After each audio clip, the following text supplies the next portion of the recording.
I have Asperger's syndrome and find social situations and new experiences difficult to cope with. So this housing benefit has been an extremely anxious time. Living on my own in a 2-bedroom council rented house and claiming housing benefit, I now have to find £11 a week to pay the shortfall in my housing benefit.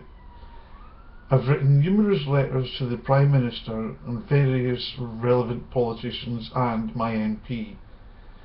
All the replies have been standard policy statement mantras, and no one has responded to my questions and concerns.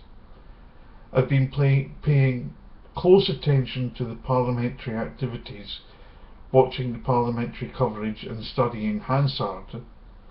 The recent debate about the bedroom tax was sparsely attended, and my MP was not there to voice the concerns of his constituents, despite him saying he gets many letters.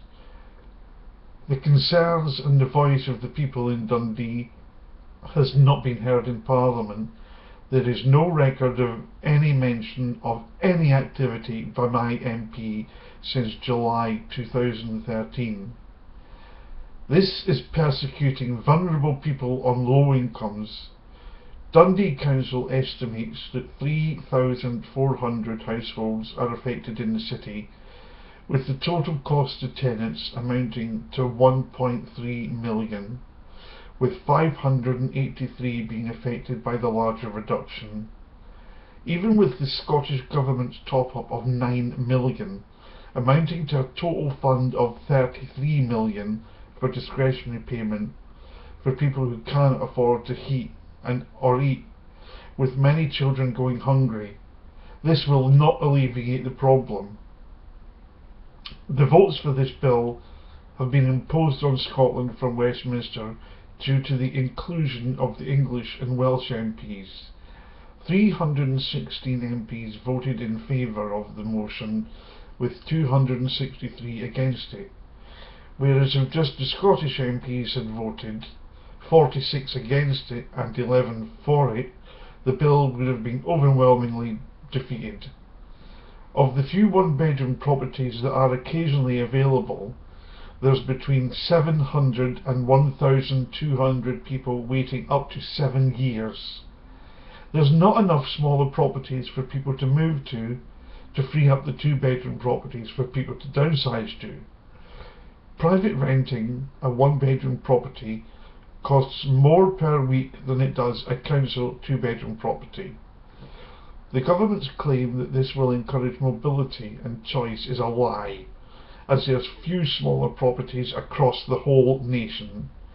People on low incomes cannot afford to pay the removal costs for somewhere at the other end of the country.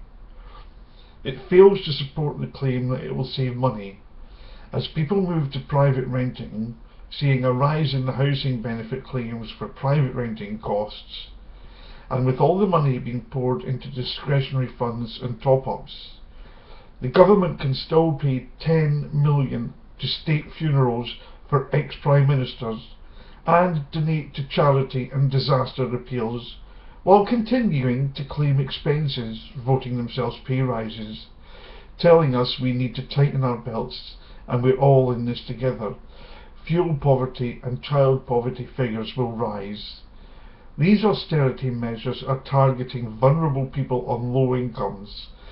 With rising power costs and food bills, people have to make heartbreaking decisions to heat or eat. This is discrimination, as people in 1-bedroom properties do not have to make these choices, and it's persecution of people who cannot move. I've applied for a discretionary payment and I've been told it will take up to 6 weeks, and I have to keep receipts for everything I spend. This is a return to the means testing of the 1930s. This government did not achieve a majority in the previous elections, and I believe it does not have the consent of the country to govern. This bill is illegal and it breaches human rights European legislation. People are suffering now, and we need this bedroom tax scrapped now. We can't wait 2 years until the next election. I suspect a doubt about Labour's sincerity.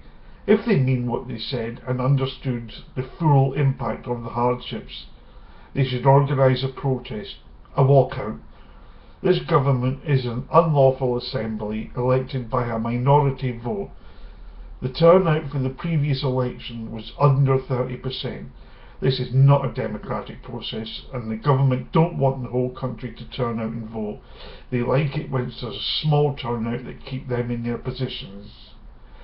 Disrupt Parliament and send a clear message with the numerous housing organisations, charities and protest groups to the government that this measure is illegal and causes great suffering. People have made financial commitments to TV packages, phone contracts and etc. before April, and they're now legally tied to this for 18 months up to 2 years. They cannot afford to make these payments and of course will fall into arrears with their rent. If people are evicted, where are they going to be rehoused? There's not enough suitable properties in the private sector, and going back to council housing they will be placed in a 2-bedroom property because there's no 1-bedroom properties. The government fails to realise that they are civil servants in our employ. Our history is littered with popular uprisings. We have executed kings and had civil wars. How far do they want to push us until we take to the streets in a revolution, like they did in France in 1789, or Russia in 1918, or even Egypt just last year? We have politely behaved like civilised and responsible members of society, requesting the authorities to respond to our concerns, only for them to arrogantly ignore us with feeble platitudes. We have been left with no option but to take our protest to the streets and disrupt society in effort to make our cause public, only to be battened down by charging mounted policemen from a government that forgets they are civil servants in our employ. It's frustrating when you follow correct complaints procedures but get ignored and you can't get your voice heard.